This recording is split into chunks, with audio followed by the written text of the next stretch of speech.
Hey guys, today we're going to be making Bubble and Squeak. It is an English recipe.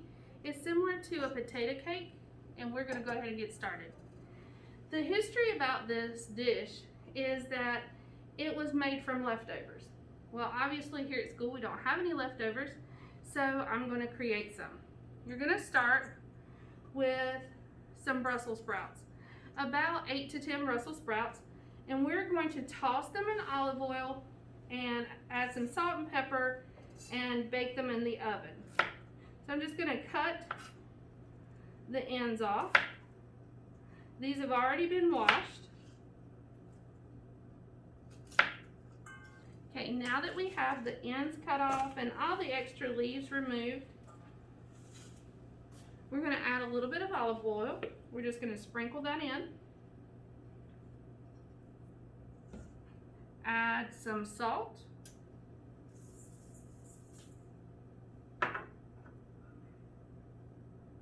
Some pepper. And then we're going to toss it with our fingers. And make sure that all of your Brussels sprouts are coated in the olive oil and salt and pepper.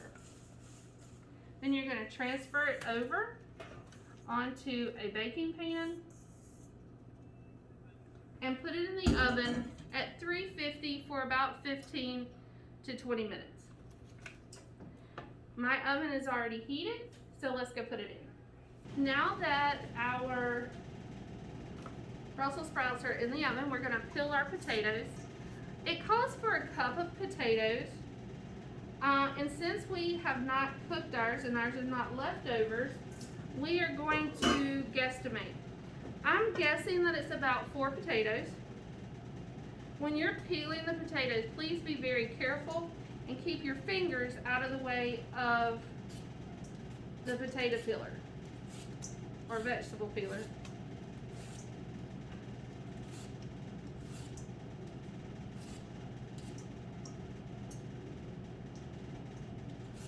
While I'm peeling the potatoes, I'm going to have a saucepan on the stove with water already heating. The reason we do that is it's less cooking time for the potatoes. Now that I'm finishing the last potato, I've pre-washed the potatoes, but I'm going to rinse them again just to make sure there's no dirt left on them. Now if I was at home, I have a compost bin, and I would add the potato skins to the compost bin. But since I'm here at school and we don't have that, we'll add them to the garbage. So I've rinsed the potatoes off, and now I'm going to slice them. I'm going to use my chef's knife and just cut across the potatoes. You don't want them too thin, and you don't really want them too thick. The thinner they are, the quicker they'll cook.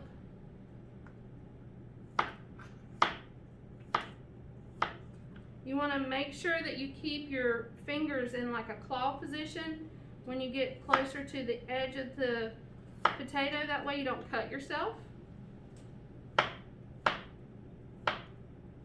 Now that all of our potatoes are sliced, we're going to add them to our water that's almost at a complete boil.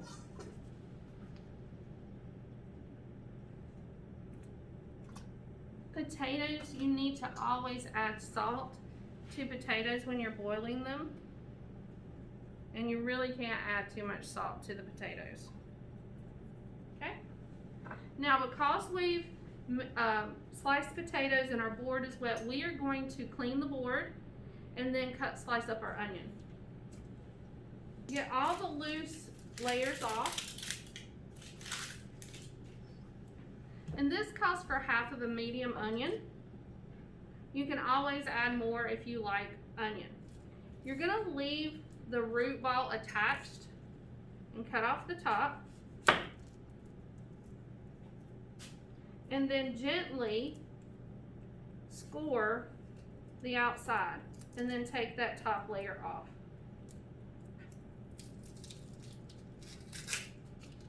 We have our onion peeled. We are going to cut it in half.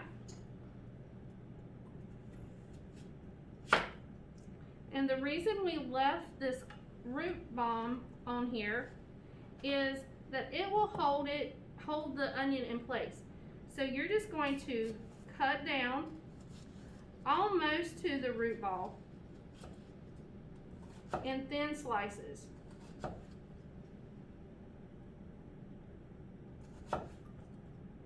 And I wish you could smell this onion. My eyes are about to start watering. Okay. Once you have that done, then you're going to go and cut the other way, and you're wanting to cut it very thin. So we're mincing this onion.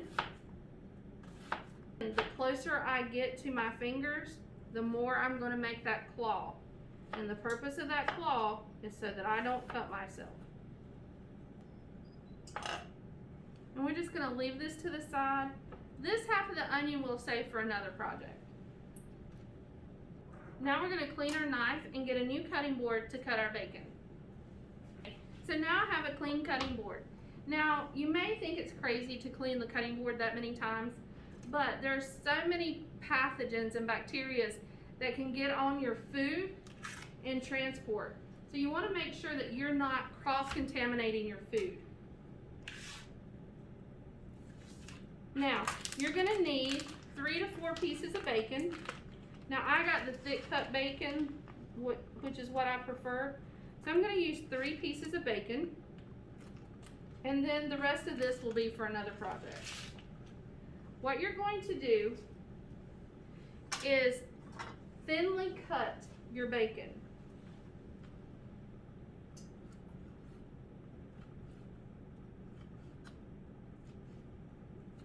And before I do anything else, I'm going to wash my hands and my knife. Okay, my Brussels sprouts are finished. We just took them out of the oven. Our potatoes are at a good boil. I'm going to turn them down just a little bit so they don't boil over. Okay. In my saucepan, you are making individual bubbles, which are basically our potato cakes. So what we're going to do is we're going to take a tablespoon of butter.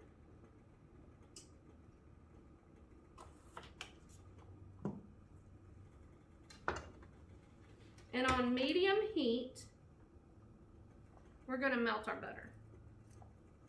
This is an 8-inch skillet, which is the perfect size for one of our bubbles.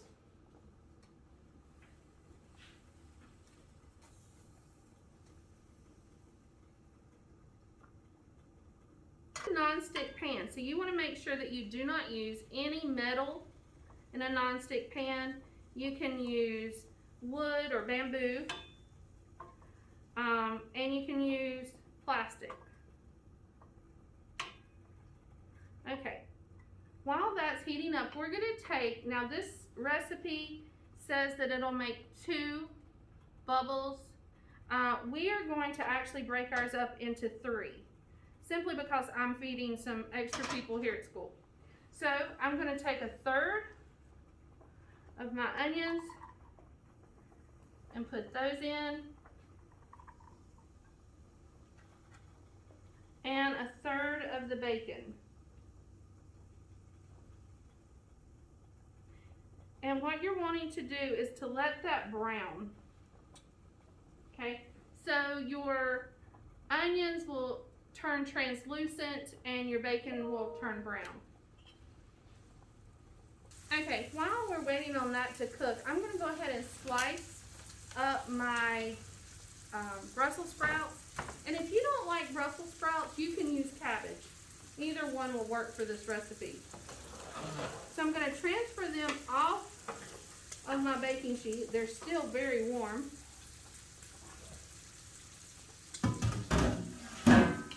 I'm going to take my chef's knife and I'm going to slice them up. And you want to shred them. You want them very thin. Now that my pan's warm, I'm going to turn the heat back down. Okay guys, now that I have my Brussels sprouts all chopped up, I'm going to add some into my pan. And I'm going to turn the heat down just a little bit more.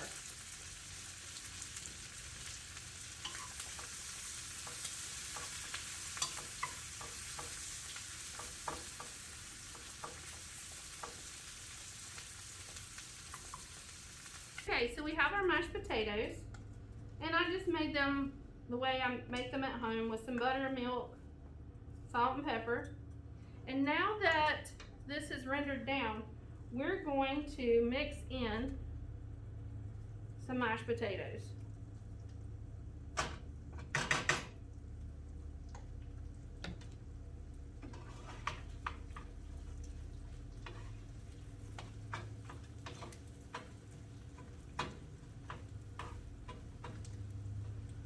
I'm going to add a little more potato to that.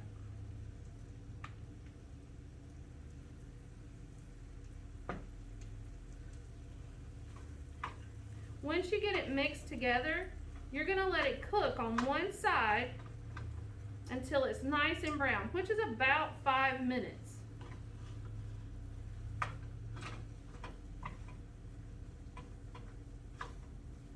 So it's time to flip our bubble. And the way we're going to do that is a little bit unique. You're going to take a dinner plate, put it on top of the frying pan, hold your hand, and flip it over.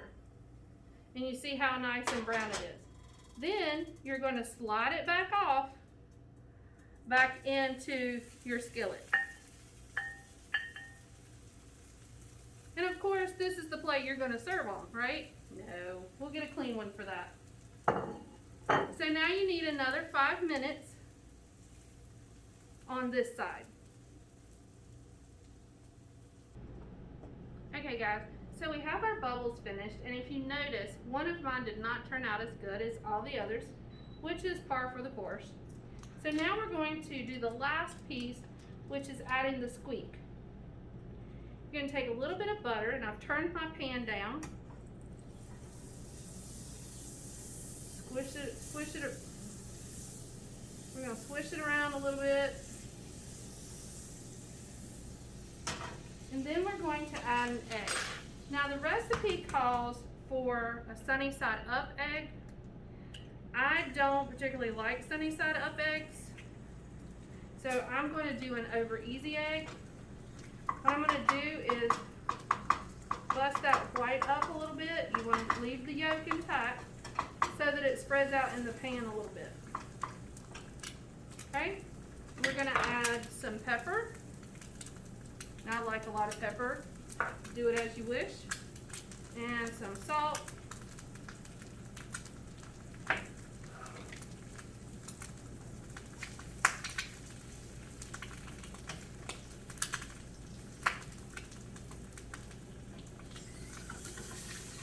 And then we're going to flip it if I can get the spatula over there. All right. I always like it when I get it without breaking the yolk.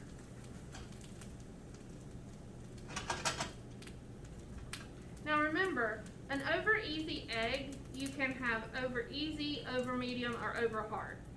I particularly like over easy. That means that the yolk is very runny. So basically I'm just cooking until the white is finished. And then I'm going to add it on top of the bubble. And we're going to do that for all 3 bubbles. Okay, so we've finished our bubble and squeak, and now we have our taste tester that's going to come and try it.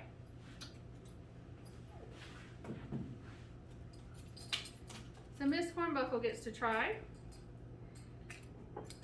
Hi. Whichever one you want. I'm gonna go classic. Mm-hmm. I watched it. Oh, this looks good. I didn't know it'd be this big. So these are Brussels sprouts. Brussels sprouts and potatoes and bacon.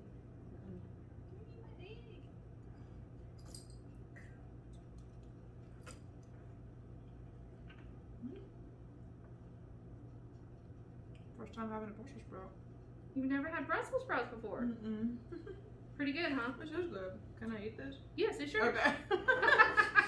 She thought she was just gonna get to sample it, guys. All right, so I hope you try to make this at home, and we will talk later. Peace.